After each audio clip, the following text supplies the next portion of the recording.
being a father in today's society, you have this excuse to fall apart. It can be pretty lonely. You know, if you're working a corporate W-2 job, you get up in the morning, you help out your wife, you help out your kids, you get them out the door, you go to your job all day long, and you don't have time for relationships with other men, to cultivate the things that you want to do to grow in life.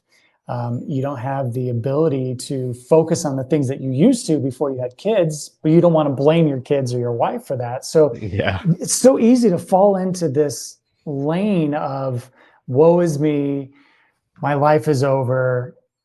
And that's something that I'm so passionate about, trying to say there is another way. There's a great way for you to both have kids, have a wife, provide for them, and live your best life. So how can we kind of get out of that excuse of falling apart, allow that shit to fall into place? What kind of things do you suggest for us to be able to break out of that cycle? Well, there's two options. Both of them culminate in a decision, but there's two options. You can hit rock bottom, or you could decide not to hit rock bottom. When you hit rock bottom, you don't have a choice. And then you are forced to make a choice. If you see others in that situation, you can learn from them. If you're smart, you can go, that's not how I want to do things. And really, you have to accept that there's a choice and there's going to be compromise. And one of the things, there's some great motivational people out there who are not particularly helpful in the long run. So like the big names like, your Jocko Willinks and your David Goggins, man, they are hardcore. And if you need a kick in the butt to get going in the morning, listen to some of their talks. Listen to I don't know if you know the artist Akira the Don. He's a music producer, and he does like these meaning wave, like motivational speeches with music kind of thing. Those things are great.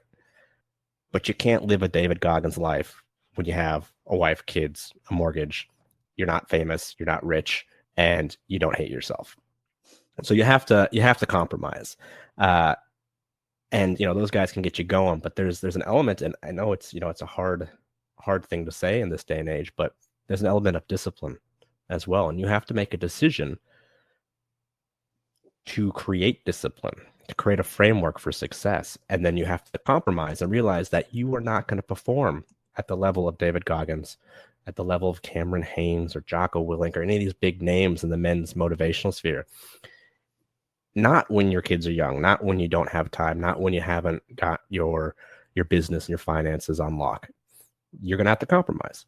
And maybe that compromise is, I'm going to start taking care of my health and fitness by walking. I'm just going to take a walk every day. I'm going to make sure I get my protein.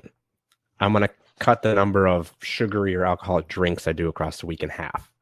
And you start small and take baby steps and realize you're not going to wake up one day and run an ultra marathon in bare feet.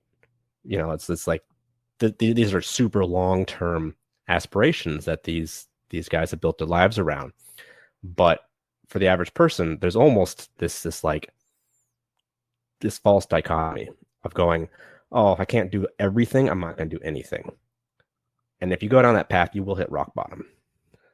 And it might not be soon. It might be when you're 65 and you realize you're obese, diabetic, and you're dying.